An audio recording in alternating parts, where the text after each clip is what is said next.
On the 17th of September 2025, prayers were had at the Al-Aqsa Mosque in memory of Charlie Kirk.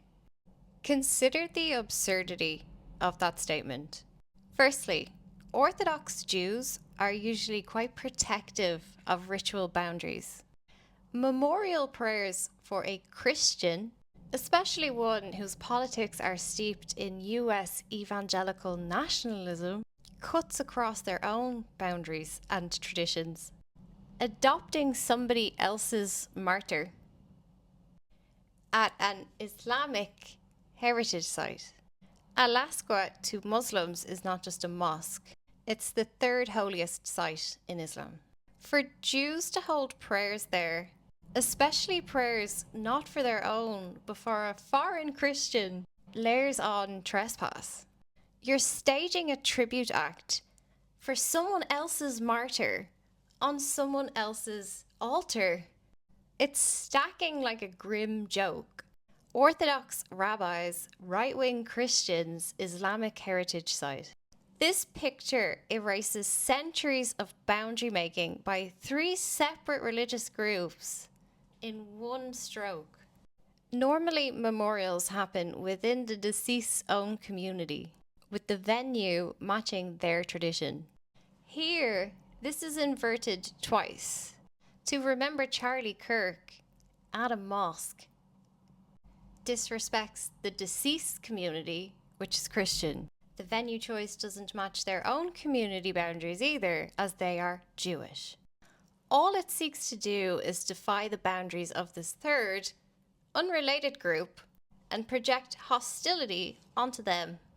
This picture breaks the intuitive ritual grammar of all of these religions. That should really prove to you that this is not about religion. It's about money, control, and land. Clips online create attention, and that attention drives donations. And those donations feed lobbyists. And that creates an environment where budgets and contracts shape who lives or dies, and how those dead are then remembered. This is a propaganda pipeline. It's not a mystery, and it is not religious. Charlie Kirk's death produced a wave of memorial content in the United States. Right now, the US evangelical Zionists and right-wing Christians are treating Charlie Kirk as a martyr. There is an overwhelming amount of grief content and online chatter about prophecy this week. That is the United States corporate donor class at work. They are trying to mobilize their own base using Kirk as leverage. Another disrespect to the deceased, to be honest. For Jerusalem, they are now being pressured to demonstrate their alignment. This is Yehuda Glick. Firstly, he was born in Brooklyn. He looks slightly Celtic. Just personally observing the red hair on the Jewish guy. He was a member of Likud. He has even previously sat in the defense minister chair. And he was the one who led these prayers for Charlie Kirk. At the same time, Washington and its circles have been circulating flashy Gaza redevelopment proposals. This one, the most reported set, contain plans for Trump Riviera and a so-called Elon Musk smart manufacturing zone. These plans for Gaza include heavy surveillance and a long trusteeship under US control. A separate scandal showed that Boston Consulting Group had modeled the cost of relocating Palestinians.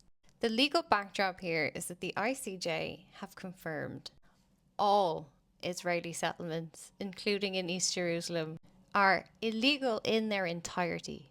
Entering Al-Aqsa Mosque to stage a prayer ritual by settlers or foreign activists is a violation of the protected status of cultural and religious sites under the 1954 Hague Convention for the Protection of Cultural Property.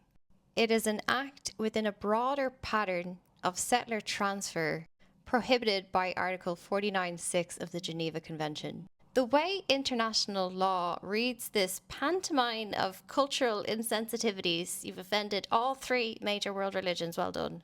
is that it's part of the broader, unlawful project to try and rebalance the demographic in East Jerusalem. International investors and contractors who participate in risk complicity are in violation of international humanitarian law. And it's the investors and the contractors who will face litigation under domestic universal jurisdiction statutes and international accountability mechanisms. It's the investors that are going to The Hague. You get it? To be clear, this is propaganda. There is not a prophecy. It's not the end of days. It's a waving flag of complicity in genocide. All of these people could end up facing litigation and prosecution. Faith might be personal, but procurement is public. If a place is described as holy, your books better be clean. Private military firms like UG Solutions have already scored upwards of $200 million to do checkpoint operations for Israel. Organi Group is already in position to win $500 million of reconstruction contracts. This business model converts crisis into capital.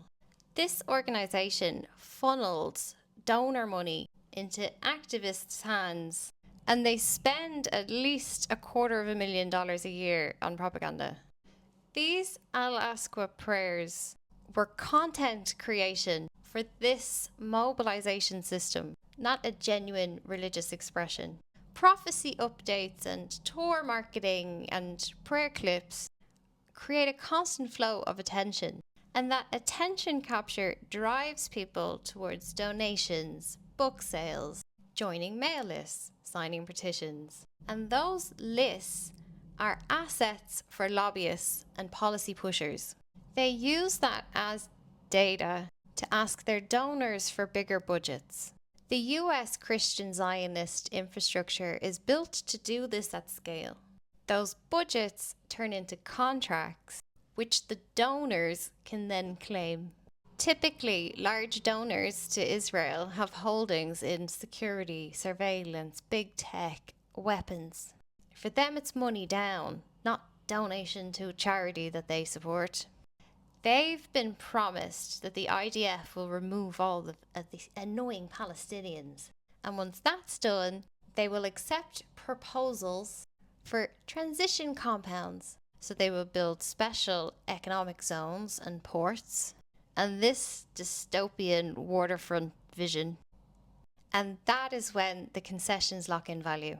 Content, mailing lists, donations, policy, contract, land. To dismantle the apartheid system, you need to stop worrying about what religious garb they have on. To these guys, God does not exist. They fear you following the money. Look at the deals. What tenders? Who are the vendors? Look for wording like transition zone, trusteeship, smart manufacturing, waterside tourism. Save those PDFs and the date. I will be publishing a full receipts pack on alimacforever.substack.com, and I need your help to pull up the receipts. If you have a spare bit of time and you can volunteer for the cause, join the Discord. I will be showing people how to do this follow the money.